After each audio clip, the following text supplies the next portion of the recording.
Good morning बच्चों। आज मैं क्लास 9 चैप्टर नंबर 1 भारत में ब्रिटिश सत्ता का उदय का पार्ट सेकंड आपको बताऊंगी। पार्ट 1 जो है मैंने आपको फर्स्ट वीडियो में बताया।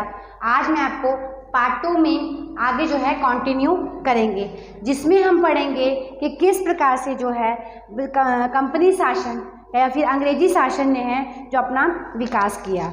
अब हम उसको डिटेल में आपको बताएंगे। अंग्रेज सरकार ने अपनी 1773 में अपने नियम और अपने कानून बनाने उन्होंने शुरू कर दिए और वहाँ पर क्या उस कानून के अनुसार बंगाल का गवर्नर जनरल बनाकर कंपनी के व्यापारी और राजनीतिक हितों और प्रवृत्तियों को उनको सीधा अंकुश में रखा गया। कहने का मतलब ये है कि 1773 में अंग्रेज सरकार ने जो है अपने नियम के अनुसार कानून बनाए। बात करें चाहे राजनीतिक की, चाहे व्यापार की और चाहे आर्थिक रूप से, उसने जो है पूर्ण रूप से अपना आधिपत्य जो है स्थापित कर दिया। इस तरह से जो है वॉरेन हॉस्टिंग नाम के जो गवर्नर, जो कंपनी के प्रथम गवर्नर थे, वो वहाँ पर आए। उन्होंने मराठाओं के साथ जो है प्रथम मराठा युद्ध लड़ा। उसके बाद जो है जो मैसूर के हैदर अली के साथ जो है द्वितीय मैसूर युद्ध लड़ा और इन दोनों सत्ताओं को एक साथ सामना करने से ईस्ट इंडिया कंपनी को कठिनाई बढ़ गई। बेटा ये जो दोनों युद्ध हुए थे, इसमें जो है जो कंपनी शासन थी वह जो है थोड़ा सा डर गई थी। इसलिए जो है उन्होंने वॉरेन हॉस्टिंग के बाद जो है गवर्नर जनरल के रूप में कॉर्नवालिस आया। उसके बाद कौन आया? कॉर्नवालिस आया। उसने जो है मैसूर के बाघ के रूप से जाने जाने वाले टीपू सुल्तान जो थे, उनके साथ जो है तीसरा मैसूर युद्ध लड़ा। मेरे कहने का मतलब ये क्या है कि जब वो सब सत्ता में आए, जब अंग्रेजी शासन जो है सत्ता में आई, उन्होंने बारी बारी करके पहले प्रथम मराठा के साथ युद्ध लड़ा, फिर मैसूर के साथ युद्ध लड़ा और फिर जो है तीसरा जो है टीपू सुल्तान का नाम आप जानते ही होंगे, उनके साथ जो है युद्ध किया। टीपू सुल्तान जो है उस समय के बहुत ही पराक्रमी राजा थे। उन्हें जो है मैसूर के बाघ के रूप में भी जाना जाता था। टीपू सुल्तान को हराने के लिए कंपनी ने मराठा और निज़ाम की सहायता ली। तीनों के सम्मिलित सेना ने टीपू सुल्तान को हरा दिया। क्या किया? उन्होंने टीपू सुल्तान को हराने के लिए मराठा और को साथ में लिया। इस संधि को उन्हें जो है इस संधि को स्वीकार करना पड़ा। कॉर्नवालिस के बाद सर जॉन शोर, कॉर्नवालिस के बाद जो अगले जो है वो आए, उनका नाम था sir John Shore. John Shore जो थे जो पहले जो गवर्नर दो थे, उनसे जो है उनकी अलग नीति थी। उन्होंने तटस्थता की नीति उठाई। तटस्थता की नीति होती है मतलब अलग रहना। इसमें जो है कि अगर दो राज्य या दो देश आपस में लड़ाई कर रहे हो तो तीसरा जो है आकर के बीच में उनको शांति रूप से जो है कार्य करवाए। उन्होंने जो है तटस्थता की नीति अपनाई के कारण ईस्ट इंडिया कंपनी की प्रतिष्ठा जो है एक तरफ घटनी शुरू हो गई। इस तटस्थता की नीति अपनाने के कारण जो है उनकी जो कंपनी शासन था, उनका जो है उनकी प्रतिष्ठा घटने लग गई। इससे जॉन शोर के बाद आने वाले गवर्नर जनरल वेलेस्ली ने जो है कंपनी का उत्तरदायित्व लिया और जो उसको आगे बढ़ाने के लिए उसने एक सहायक संधि जो है की योजना बनाई। इस संधि के अंतर्गत क्या क्या बातें आती थी कि सहायक संधि योजना स्वीकार करने वाले राज्य को कंपनी प्रशासन के प्रशिक्षित सैन्य प्रदान करेगी। मतलब क्या है, इस संधि के अंदर जिस भी राज्य में कंपनी जो है रहेगी, उसमें जो है अपनी सैन्य जो है सेना भेजेगी। मतलब जिस राज्य में भी हो ये संधि यह थी कि इसमें जो है जो कंपनी शासन होगी उस राज्य में जो है अपने सेना देगी। उसके बदले में जो है राज्य कुछ उसको देगा और जो है और बात ये भी थी कि उसके आंतरिक और बाह्य जो है उसकी रक्षा करने का जो है स्थापत्य जो है कौन था? कंपनी शासन करेगी। कंपनी की अनुमति के बिना राज्य अन्य राज्य के साथ जो है युद्ध या संधि नहीं कर सकता। कहने का मतलब यह है कि जो कंपनी शासन था, अगर वो जिस राज्य में अपना मतलब उसका साथ देगी तो उसमें क्या है, किसी उस राज्य को जो है किसी भी अन्य राज्य के साथ जो है युद्ध वगैरह करने का या संधि वगैरह करने का आधिपत्य जो है खत्म हो चुका था। राज्य को दरबार में एक अंग्रेज प्रतिनिधि रहेगा। मतलब उस समय जो राजा होते थे उनके दरबार में एक जो है सेनापति जो है दरबार में प्रतिनिधि जो है हमेशा साथ में रहेगा।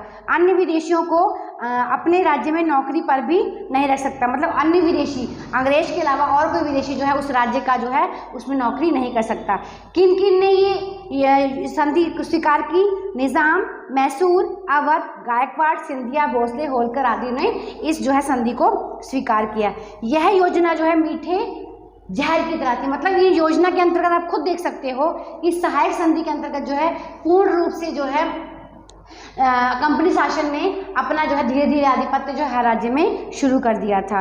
गवर्नर जनरल वेलेस्ली ने टीपू को सहायक संधि स्वीकार करने के लिए कहा, परंतु उन्होंने अस्वीकार कर दिया था। योजना को स्वीकार करने से मना करने के लिए अंग्रेजों ने निजाम के साथ लिया और लगभग 1799 में आक्रमण किया। इस चौथे मैसूर युद्ध में अंग्रेजों के साथ लड़ते हुए टीपू सुल्तान की मृत्यु हो गई। जो सहायक संधि बेटा हुई थी, उस सहायक संधि में जो है टीपू सुल्तान ने इसको मना कर दिया था, और बाकी जो है उन्होंने सबके साथ मिल करके 1799 में उन्होंने युद्ध किया और जिसमें जो है टीपू सुल्तान जो है मारे गए। वेलेस्ली के पश्चात भारत के गवर्नर जनरल के रूप में हस्टिंग आया। उसने नेपाल के साथ युद्ध करके गुरखों को और शामिल किया। पिंडारों को भी, मतलब ये जाति बेटा है तो इन जातियों को उन्होंने शामिल किया और क्या है उसके साथ युद्ध करके उन पर अंकुश लगाया। तीसरा मराठा युद्ध कंपनी में सर्वोपरिता स्थापित हुई। तीसरे मराठा युद्ध में क्या हुआ था कि इसमें जो है कंपनी शासन जो है बहुत ही आगे निकल गई थी। इसके बाद हम देखेंगे कि किस प्रकार से जो है भारत के गवर्नर जनरल ने 1848 में डलहौजी के रूप में, डलहौजी में उन्होंने एक उदार जो जिसको बोल सकते हैं उदार गवर्नर जनरल सामने आए, जिन्होंने जो है साम्राज्यवाद नीति को अपनाया। उस असंतोष में एकता ना खड़ी हो जाए, इसके लिए जो है उदारतापूर्ण कार्य किया। मतलब जो है उस समय एक गवर्नर जनरल सामने आए, उन्होंने क्या किया, एक ऐसी नीति, मतलब साम्राज्यवाद उन्होंने स्थापित तो करना था, परंतु उन्होंने एक ऐसी नीति अपनाई जिसके अंतर्गत जो है धीरे धीरे जो है उन्होंने सब कुछ जो है अपने कब्जे में कर लिया। बात करेंगे, पहला है युद्ध द्वारा हड़प नीति। इसमें क्या है, पंजाब और पेगू, मतलब क्या है, युद्ध में कौन कौन उनको हरा करके वहाँ के सभी राज्यों को उन्होंने अपने शामिल कर लिया। निसंतान राजा की मृत्यु होने पर राज्य हड़प लिया, मतलब जो राजा, जिन राजाओं के बच्चे नहीं होते थे उनकी भी संतानें नहीं होती थी, तो जो अंग्रेज शासक थे उन्होंने क्या किया, इन सभी सतारा, जैतपुर, संबलपुर, उदयपुर, झांसी, बघाट, नागपुर, इन सभी जितने भी जो राज्य के नाम सुन रहे हैं आप, जिलों के नाम सुन रहे हैं, इनमें जो है उनके राजाओं की संतान नहीं थी, उन्होंने क्या किया, उनको राज्य जो है छीन लिया, उनका जो है प्रजा को अपने वश में ले लिया। प्रशासनिक अव्यवस्था बहाने, मतलब क्या है, जो हम बात करते हैं अवध की, अवध में उन्होंने क्या, अंग्रेजों ने क्या बोला कि आपकी जो है प्रशासनिक नीति सही नहीं चल रही है, इसके अंतर्गत जो है उन्होंने उनको अपने अंडर ले लिया। कर्ज की वसूली के बहाने हड़ा, मतलब क्या है, कर्ज नहीं दे पाने के कारण जो है उन्होंने निज़ाम का जो बराड़ प्रांत था उसको अपने अंडर ले लिया था। नाम मात्र की सत्ता को समाप्त कर हड़प ली, जो बहुत छोटी छोटी सत्ताएं थी उनको जो है उन्होंने अपने सेना द्वारा ही अब हड़प ली, जिसका हम कर्नाटक और तांजोर की बात करते हैं। डलहौजी साम्राज्यवादी होने के साथ साथ सुधारवादी भी था, मतलब उन्होंने क्या किया था, डलहौजी में उन्होंने कुछ नीतियां अपनाई तो थी, हड़प नीति, परंतु कुछ सुधार भी किए थे। उस समय में भारत में प्रथम रेलवे जो मुंबई से ठाणे गई थी, जिसको 1893 में, पहली ट्रेन 1893 में मुंबई से ठाणे गई थी। सार्वजनिक निर्माण कार्य विभाग की स्थापना, और क्या किया था, सार्वजनिक निर्माण कार्य का विभाग की स्थापना की थी। अंग्रेज शिक्षा की व्यवस्था की थी और जो है विधवा पुनर्विवाह शुरू शुरू किया। बाल विवाह पे प्रतिबंध लगाया था। ऐसे जो है कानून उन्होंने पारित किए थे। 1757 के प्लासी की युद्ध के बाद जो है 100 वर्ष तक जो है कंपनी ने शासन किया और साम्राज्य दोनों में वृद्धि की, परंतु ऐसा करने से भारत के राज्यों में असंतोष का सामना उन्हें करना पड़ा और असंतोष के परिणाम 1857 में भारत का प्रथम स्वतंत्रता संग्राम हुआ। देखो बेटा, भारत के जो लोग थे उन्होंने किसी हद तक जो है अंग्रेजों की शासन को ले तो लिया था, परंतु क्या है, एक न एक दिन ऐसा आना था कि स्वतंत्रता संग्राम होना था। तो पहला स्वतंत्रता संग्राम जो है 1857 में शुरू हुआ। अब हम पढ़ेंगे कंपनी शासन की आर्थिक व्यवस्था, किस प्रकार से जो है कंपनी शासन की आर्थिक व्यवस्था हुई थी। जब हम कंपनी शासन का विवरण तैयार करते हैं तो हमको आता है कि जो सदियों से विश्व के देशों में आर्थिक रूप से गौरवपूर्ण देश रहा था, हम भारत की बात कर रहे हैं, भारत एक गौरवपूर्ण देश था बेटा। उसने लगभग 100 वर्ष तक जो है भारत पर शासन किया। भारत का कच्चा माल जो है अपने देश में ले गए और तैयार माल को भी जब भारत में ही बेचते थे। तो क्या हुआ, बंगाल ने 1708 में 1756 तक जो है कच्चा माल, रेशम, चीनी, सन आदि मलमल आदि का निर्यात किया, परंतु द्विमुखी शासन पद्धति के बाद जो बंगाल की आर्थिक चमक जो है धुंधली पड़ गई। द्विमुखी मतलब वहाँ पर जो है कंपनी का शासन भी था और वहाँ पर जो है कुछ लोग और भी शासन करते थे, जिससे क्या हुआ कि वहाँ पर जो है धीरे धीरे उसका शासन जो है आर्थिक व्यवस्था कम पड़ने लग गई थी। कंपनी को अन्यायपूर्ण महसूल नीति के कारण भारत की विकास बेहाल और कर्जदार बन गया। महसूल मतलब कर देने की नीति से क्या हुआ कि किसान जो है वो कर्जदार बन गया। अंग्रेज सरकार ने इंग्लैंड के उद्योगों को विकसित करने के लिए भारत में कपड़ा उद्योग को अन्यायपूर्ण आयात कर चुंगी लगाई। मतलब क्या है, इंग्लैंड वालों ने क्या किया, कपड़ा उद्योग पर चुंगी लगानी शुरू कर दी थी।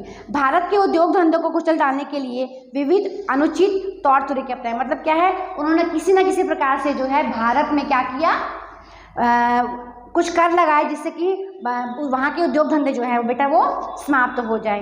भारत के जो कारीगर थे गरीब और बेरोजगार हो गए। क्या हम बात करते हैं किस प्रकार से जो है भारत के जो जितने भी कारीगर थे वो क्यों हो गए, क्योंकि क्या उन पे कर लगाए गए, महसूल नीति लगाई गई, बिना मतलब के उनको तंग किया जाने लगा, जिससे क्या है भारत की जो आम जनता थी वो बहुत ही परेशान और तकलीफ में आ गई। कंपनी के व्यापारिक निजी व्यापार को करके बंगाल के कारीगरों के थोड़े समय में निर्धारित मात्रा में कपड़े बुनकर तैयार करके कॉन्ट्रैक्ट लिखा लेती। यदि कारीगर इनकार करते तो उन्हें कोड़े से मारा जाता था। मतलब क्या है, उनको कॉन्ट्रैक्ट उनको उनसे कॉन्ट्रैक्ट साइन करवाए जाते थे। अगर वो नहीं मानते थे उनको जो है उनको क्या किया जाता था, उन पर कोड़े बरसाए जाते थे, उनको जेल में बंद कर दिया जाता था। कंपनी के आगमन से पहले भारत के जो गांव थे वो स्वावलंबी थे। स्वावलंबी का मतलब क्या होता है, इंडिपेंडेंट थे, वो किसी पर मतलब कंपनी जो है आने के बाद जो है गांव जो है पूर्ण रूप से समाप्त होने लग गए थे। अंग्रेजी शासन से पहले जो है स्वावलंबी मतलब होता है अपने ऊपर फुल रूप से इंडिपेंडेंट होना, और इस समय जो है भारत के गाँव का हाल बहुत बुरा हो चुका था। ईस्ट इंडिया कंपनी के शासनकाल में भारत में मुंबई थाना के बीच प्रथम रेलवे एवं इंग्लैंड भारत के बीच स्टीमर सेवा शुरू हुई। क्या हुआ, भारत और इंग्लैंड के बीच में स्टीमर सेवा चालू हुई और कोलकाता जैसे बड़े बंदरगाहों का विकास हुआ। कंपनी शासन का सामाजिक प्रभाव, अब हम बात करेंगे कंपनी शासन का सामाजिक प्रभाव जो है वो भारत पे किस प्रकार से पड़ा। ब्रिटिश शासन के दौरान समाचार पत्रों के विकास से भारतीय लोगों के विचार वाणी स्वतंत्रता का विकास हुआ। एक तरह से देखा जाए तो कुछ जो है भारत के जो कुछ लोग थे वो इंडिपेंडेंट होने लग गए। उन्होंने क्या है अपने वाणी की स्वतंत्रता, विचार की स्वतंत्रता उनके अंदर आई। उस समय में भारतीय समाज के कुछ प्रदेशों में कुरीतियाँ देखने को भी मिलती है। कुरीतियाँ मतलब गलत चीज़, जैसे बाल विवाह हो गया, विधवा को जला देना, मतलब सती प्रथा हो गया वगैरह जो है शुरुआत थी। और दूध पीती मतलब जन्म लेती लड़कियों को मार डालना जैसी जो थी आदि मुख्य थी। अंग्रेज के संपर्क में राजा राम मोहन राय, दुर्गा राय मेहता, बहराम जी, बलमारी आदि इन कुप्रथाओं को दूर करने के लिए उन्होंने कानून बनाए। मतलब उसके अंतर्गत बात कर सकते हैं कि कुछ लोग थे जिसमें से हम राजा राम मोहन राय के बारे में बात करें, चाहे दुर्गा राम के बारे में बात करें, चाहे मलबरी आदि के बारे में बात करें, तो उन्होंने ऐसी कुप्रथाओं के लिए जो है कानून बनवाए। भारत के प्रशासनिक ढांचे में अंग्रेजीकरण मतलब जो है इंग्लिश की शुरुआत हुई थी, क्योंकि उनको जो है जब उन्होंने अपना मतलब व्यवसाय चालू किया तो वहाँ पर अंग्रेजी पढ़ने वाले लोगों के लिए उनको ज़रूरत लगी, तो उन्होंने क्या किया, अंग्रेजीकरण जो है शुरू कर दिया था। चार्ल्स वुड की सिफारिश में मुंबई, मद्रास, कोलकाता में यूनिवर्सिटीज़ की स्थापना हुई। किनकी? अंग्रेजी पढ़ने के लिए यूनिवर्सिटीज़ की स्थापना हुई। अंग्रेजी शिक्षा के कारण भारत में अंग्रेजी जानने वाला वर्ग पैदा हुआ। मतलब क्या है, जब ईस्ट इंडिया कंपनी आई तो उन्होंने अपनी कंपनीज खोली, अपने उद्योग धंधे खोले, तो उसमें क्या है अंग्रेजी जानने वालों की ज़रूरत पड़ी। तो उन्होंने क्या किया, उन्होंने ऐसे यूनिवर्सिटीज़ की स्थापना की जिसमें लोग पढ़ करके जो हैं हमारे जो है उस समय की कंपनी में काम कर सकें और शुरुआत कर सकें। तो इससे क्या हुआ, अंग्रेजी जानने वाला वर्ग जो है उभर कर सामने आया। अब हम बात करते हैं उपसंहार की। इस तरह ईस्ट इंडिया कंपनी जो है भारत की समृद्धि और व्यापार को आकर्षित होकर आई। मतलब क्या है, ईस्ट इंडिया कंपनी जो है भारत में समृद्धि और व्यापार करने की दृष्टि से आई थी। भारत में कंपनी शासन का परिणाम स्वरूप राजनीतिक, आर्थिक और सांस्कृतिक क्षेत्र में अच्छे बुरे प्रभाव डाले। मतलब क्या है, कंपनी ने कहीं अच्छा किया तो कहीं बुरा किया, पर कंपनी ने भारत जैसे भारत को हम सोने की चिड़िया के नाम से जानते थे उसको जो है पूरी तरह से खोखला कर दिया। और कुछ चीज़ें जो है उन्होंने, जैसे सती प्रथा हो गई, बाल विवाह वगैरह चीज, कुछ प्रथा पर उन्होंने कानून लगाए, कुछ % उन्होंने काम अच्छा भी किया था, कुछ अच्छे काम किए, कुछ बुरे काम किए। भारत को पूर्ण रूप से भोग लेकर के जो है उसने अपनी समृद्धि की योजना बनाई और लाभ लिया। इससे जो हम कह सकते हैं कि किस प्रकार से जो है कंपनी शासन ने या ब्रिटिश सरकार ने भारत में आकर के पूर्ण रूप से जो है भारत को ख़त्म कर दिया, खोखला कर दिया। एक सोने की चिड़िया कहे जाने वाला देश जो है आज जो है गरीबी की राह पर चल चुका था। तो आज हमने बात की पार्ट 1 पार्ट 1 का पार्ट 2 है भारत में ब्रिटिश सत्ता का उदय। आपको इसको ध्यान से सुनना है और समझना है। Thank you.